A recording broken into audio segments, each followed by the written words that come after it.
Hello everyone. Almost everyone quits a thing early. A few classes in, a few hours deep, and we then walk away by saying, "This is not for me." So here's the question that won't leave me alone.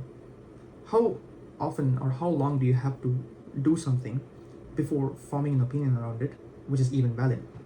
And how many things have we all quit before it's even showed us what it's capable of? There is a famous answer to this question, and everyone quotes the same number. This is the 10,000 hours, or known as the Gladwell number, which says if you put 10,000 hours of deliberate effort or practice into a certain domain, you will reach mastery or become world class at it. 10,000 hours is about a decade of your life when you put deliberate effort into it, and most of us don't know if you want to be a professional fighter or a concert pianist. And at most, you could do one or two things in your lifetime with all the other commitments around.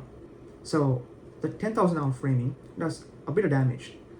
If getting good at a certain thing takes a decade, then why even bother starting? We do one of two things. We either never start or put a few hours in and decide that it's not for us. Both are the same mistake. A verdict is passed way before the evidence is in. And under this sits a real problem, which is not a skill problem, but rather a purpose one. It's the sentence that we all hear more often than not, where we say, "I don't know what I want to do with my life," or "I'm not passionate about anything." Look at how we have ended up doing what we do. It was because we were just put into it. The school that someone chose for us, the college or degree that actually made sense at that point, and pretty much a job that followed it. Nobody gives us a list of available options and helps us choose from that. And every choice that we take quietly narrows the next one.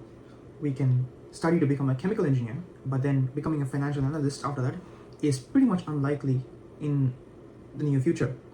Not because you couldn't do it, because the doors that you chose before have pretty much affected the next choice that you can take. So the search actually fails in two axes.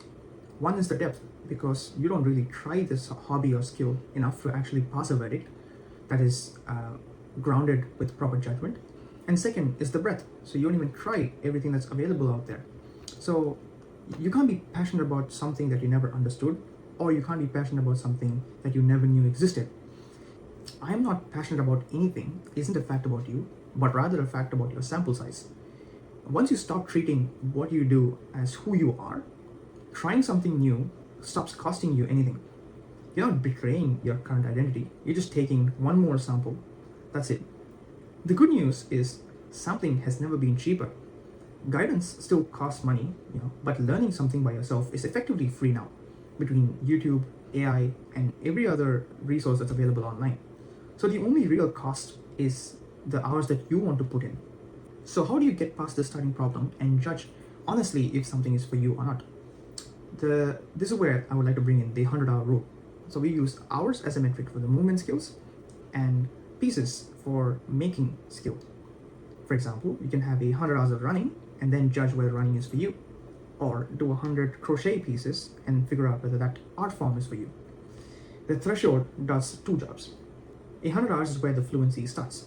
You were well past the dabbling zone, but nowhere near mastery, and you've met most of the skills or the core skills in that domain, and you're on the steep and cheaper part of the curve, where every hour visibly changes you. So you're exposed to all the new ideas, and this is the first point where your verdict on that skill is worth anything.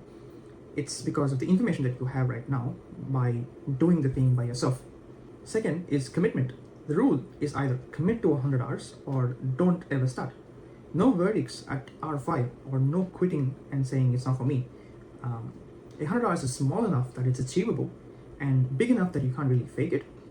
The number is not the magic, but rather the commitment is. And let's take a step back and notice what it does for the search itself.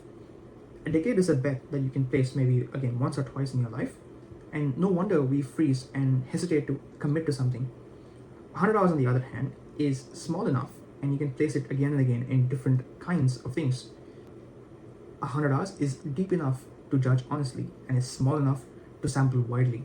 And it's how you find out what's even on the menu and what you may potentially like. I'm running this rule on Muay Thai right now, and I log every single hour and every single session.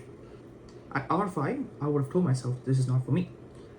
I was bruised, I was pretty much the worst in my room. A lot of my skills felt very awkward, and I was almost ashamed to be in the class with the way I was throwing my punches. But right now, with about 30 hours in the hobby, it's one of the best parts of my evenings. Nothing about Muay Thai changed between those 2 points. It's only my sampling size. The early verdict of Muay Thai not being for me would have been completely wrong, and I'm glad I just persisted. And it's only hour 30.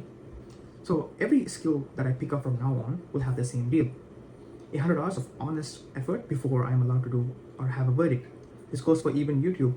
I might say speaking is not for me, and public speaking and speaking to the camera is very awkward, but it's my 3rd video after all, and I hope that around like 100 pieces or 100 YouTube videos in, my mentality or view on this will change. I start badly on purpose and pass a verdict only after the 100 hours. I give myself the headroom to become better later on. So now, instead of asking what mastery costs, the question that I've asked myself is, what would 100 hours of this skill buy me? And every time, it's more than what I expected. This is slowly convincing me that there's something bigger. Anyone can do anything they want. Not everything, and certainly not to a world-class extent. But any single thing that you choose and put 100 hours into, you become reasonably decent at it. And the combination is the real price. You could be a really good dancer who writes poetry and plays football, or someone who speaks 5 languages and coaches basketball while being an artist. You stack enough of these 100 hours on top of each other, and you would end up with a very unique signature for yourself that no one can copy, because nobody picks that list for you. You pick the list for yourself. So the experiment is very simple. I'm not passionate about anything is a sentence that we say very often, but we don't put deliberate hours into finding out what we're passionate about. And this is the experiment, because what we love doesn't just show or reveal itself by thinking about it. We have to put the deliberate effort into finding it, and which is what I'm attempting to do with all the experiments that I run. So one thing that I can't tell you is if the 100 hours is the right answer. Every skill has its own curve, and at some point the hour stops paying off. Finding this optimal point for each skill is also an experiment that I'm running, and it'll only reveal itself as I explore new skills. If you're interested in this, you can tag along for my journey. Thank you for sticking around. I hope to see you in the next video.